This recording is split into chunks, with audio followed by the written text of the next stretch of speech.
বিগত কয়েকদিন ধরে শোনা যাচ্ছিল সংবাদ সম্মেলনের মাধ্যমে আসন সমঝোতার ঘোষণা দেবে জামায়াত নেতৃত্বাধীন ১১ দলীয় জোট। তবে নানা নাটকীয়তার পর গতকাল সংবাদ সম্মেলন আহ্বান করেও শেষ পর্যন্ত কর্মসূচি স্থগিত করা হয়। তবে গতকাল দিনভর দফায় দফায় বৈঠক করেছে দলগুলো। আগামী ১২ ফেব্রুয়ারি ত্রয়োদশ জাতীয় সংসদ নির্বাচন অনুষ্ঠিত হবে। এবার প্রতিদ্বন্দ্বিতা মূলত বিএনপি এবং জামায়াত নেতৃত্বাধীন দুটি আলাদা জোটের মধ্যে। বিএনপি নেতৃত্বাধীন জোট ইতোমধ্যে আসন সমঝোতা সেরে ফেলেছে। অন্যদিকে ইসলামী আন্দোলন, খেলাফত মজলিস এবং বাংলাদেশ খেলাফতে মজলিস দিনভর তাদের দলীয় শীর্ষ ফোরামের বৈঠক করেছে। ভবিষ্যৎ হোক নিরাপদ, বিনিয়োগ হোক বিশ্বস্ত, আর আমার পছন্দ সল্ট বে। ওয়েলকাম টু সল্ট বে।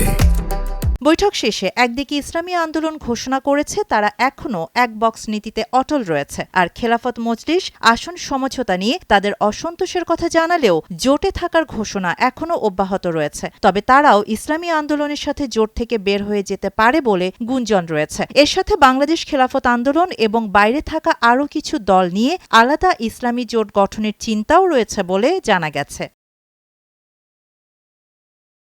ইসলামী আন্দোলন বাংলাদেশের সিনিয়র যুগ্ম মহাসচিব ও মুখপাত্র মাওলানা গাজী আতাউর রহমান বলেন, বিএনপি চেয়ারম্যান তারেক রহমানের সাথে সাক্ষাতের সময় বাংলাদেশ জামায়াতে ইসলামীর আমির ডাক্তার শফিকুর রহমান জাতীয় সরকার গঠনের আলোচনায় কিছু প্রশ্ন তৈরি হয়েছে। তা হল, জামায়াতে ইসলামী কি জাতীয় পার্টির মতো ভূমিকা পালন করবে? জাতীয় পার্টি যেমন আওয়ামী লীগের সাথে সরকারেও ছিল, আবার বিরোধী দলেও ছিল, তবে কি এই জাতীয় কোনো ডিজাইনে তারা যাচ্ছেন? এটা একটা শঙ্কা তৈরি করছে।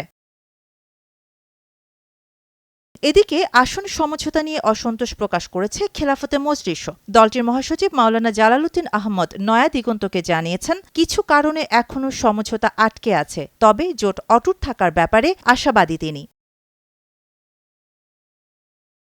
অন্যদিকে সামাজিক যোগাযোগ মাধ্যম ফেসবুকের গতকালের এক পোস্টে জামায়াতে ইসলামীর আমির ডাক্তার শফিকুর রহমান কারও ব্যাপারে কোনো ধরনের বিরূপ আচরণ না করার পাশাপাশি সবাইকে ধৈর্যের সাথে দায়িত্বশীল আচরণ করার আহ্বান জানিয়েছেন। বাংলাদেশ লেবার পার্টির চেয়ারম্যান আব্দুল্লাহ আল মেহেদী বলেছেন, জোট রক্ষায় আপোস করে ১৯০ আসনের কম আসনে নির্বাচন করলে নির্বাচনের আগেই জামায়াতের পরাজয় হয়ে যাবে। দাঁড়িপাল্লার প্রতি তরুণ, শিক্ষিত ও সাধারণ ভোটারদের ব্যাপক আগ্রহ ইতোমধ্যেই পরিলক্ষিত হচ্ছে। এ জোয়ারে ভাটা পড়বে এরকম কোনো সিদ্ধান্ত নেয়া জামায়াতের জন্য ফলপ্রসূ হবে না বলে পর্যবেক্ষক মহল মনে করে। নিজেদের মর্যাদা অক্ষুণ্ণ রেখে সিদ্ধান্ত নিতে জামায়াতের নীতি নির্ধারকদের প্রতি আহ্বান জানান তিনি। শাহানা জাহান, নয়া দিগন্ত।